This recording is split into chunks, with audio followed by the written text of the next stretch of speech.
My guest today says it's time for a new kind of conservatism, one that helps the vulnerable, fights poverty, and offers a message for inclusiveness for a disparate electorate.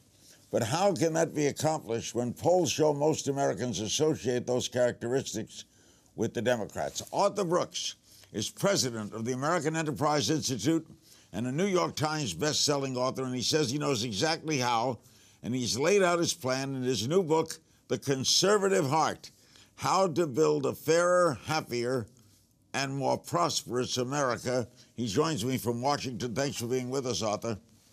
Thank you, Larry. Great to be with you. I've read some great reviews of this book. When I saw the title, is that an oxymoron, The Conservative Heart? Yeah, I know. And for a lot of Americans, it sounds as if it were an oxymoron. I grew up in a left-wing home in Seattle, which is redundant. There are about 8 Republicans in Seattle, so that's pretty much everybody who grows up out there. And I learned as a kid and growing up that the problem with conservatives is not that they can't run the economy, not that they could be fiscally hard-headed, but they don't care about poor people. They don't care about the vulnerable. And what changed my mind about that is when I actually turned to study it. I went to college in my late 20s, of all things, because I started things a little bit late. And by the time I was studying and studying economics, I learned that it was what we think of as conservative ideas of free markets, of globalization, free trade, entrepreneurship that has spread around the world, coming from America, that had lifted 2 billion people out of poverty. And the stunning thing to me was that conservatives weren't talking about this, about how they had helped to provide the solution that had lifted so many people around the world out of poverty, and they weren't talking about poverty at all at home. And so the result is that progressively people have come to see conservatives as hard-hearted to the poor. That's what I thought growing up, and that's what Americans still think today. Is that because the voting record belies that? You voted against Lyndon Johnson's Great Society, poverty programs, you opposed the Equal Opportunity Act for women. The stance has been the image is correct. Well, it is true that conservatives have typically stood against big government programs in poverty. And in my book, I deal with that. I talk about ways that conservatives should declare peace on the safety net, to be sure. But the way that conservatives have been so good for people in poverty is by creating an opportunity society through free enterprise means and forgetting to talk about that, forgetting to look at the faces of the people who've been lifted up, means that the conservatives have had no answer to liberals who say, we will spend more money on the poor. Conservatives should say, we will create more opportunity to lift people up. And they've forgotten to do that. And the result has been where we stand today, where people feel that the Republican Party is uncompassionate and conservatives are hard-hearted, and they're relatively flat-footed in arguments about how poor people can be helped. Are you making this argument to the general audience or to your fellow Republicans?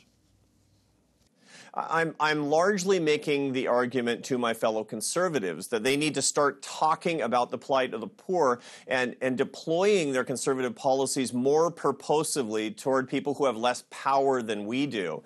I also talk to my fellow conservatives about how they need to fight for people as opposed to against things, and indeed to declare peace on the safety net for those who are indigent while always requiring the dignity of work. And if I think that if fellow conservatives start talking this way, you could see a new day. You could see a moral consensus forming in America.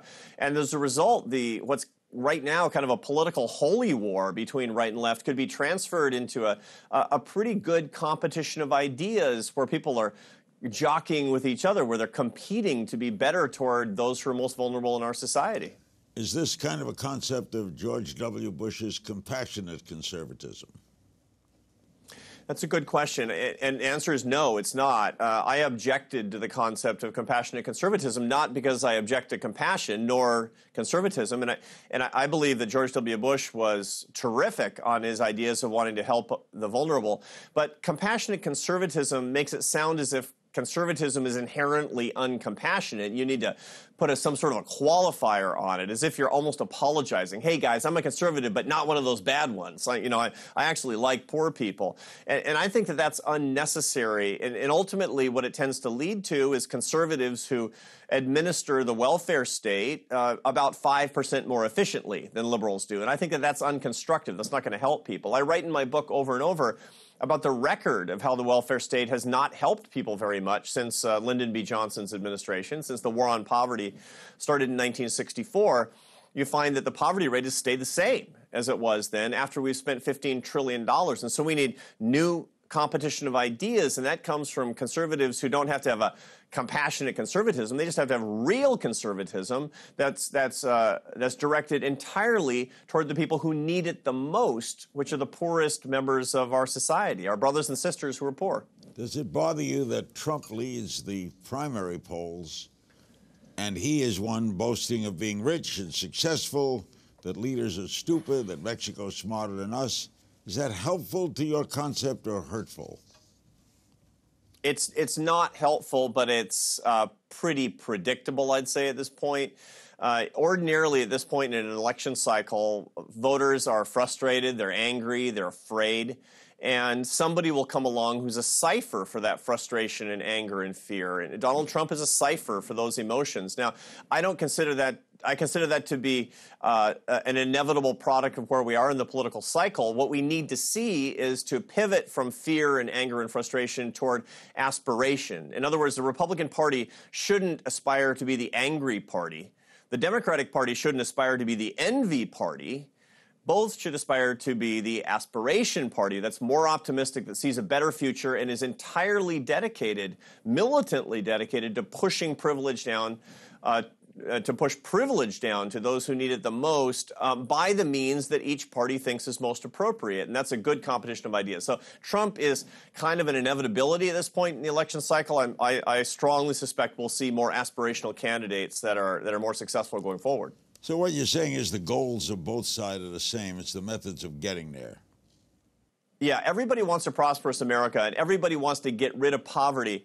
Most importantly, people understand that dignity comes from earned success, and that there's a very strong moral consensus around equal opportunity in our society. I think the Democrats want that and Republicans want that.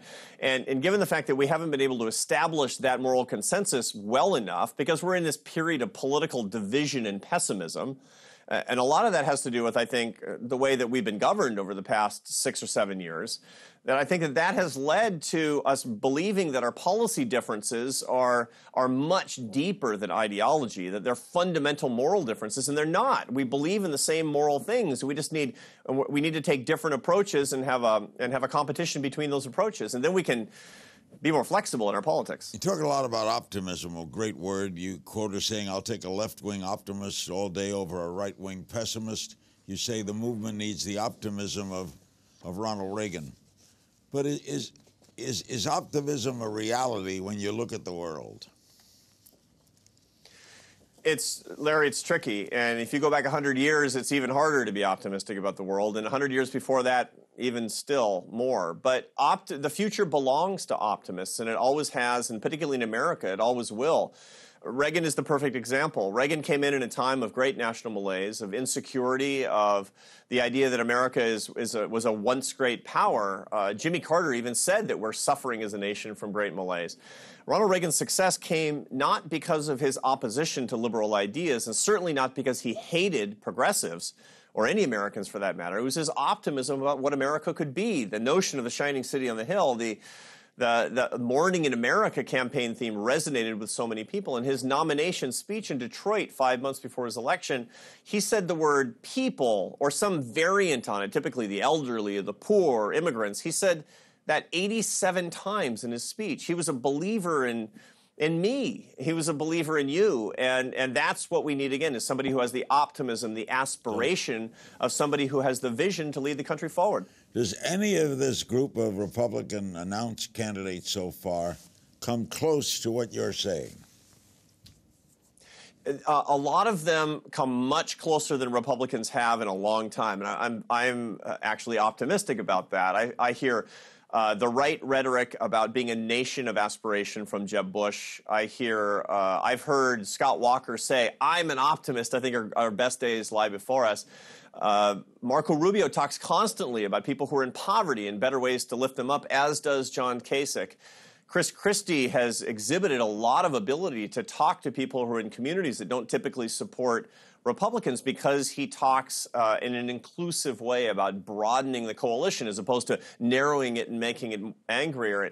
This crop of Republican candidates, I think, has the potential to create a consensus, a kind of a composite candidate for the American public that they're going to like a lot more. And by the way, Larry, there are a lot of studies out there that show that this is not being a more compassionate person, talking about true fairness, worrying about opportunity inequality, being ambitious to lift the poor up. This is not just something that could win. It's the only thing that will. This is going to be the key. Will Republicans win in 2016? It depends what they do now about the poor, about opportunity, about bringing the country back. If they just stay angry and narrow the coalition, Republicans are going to lose.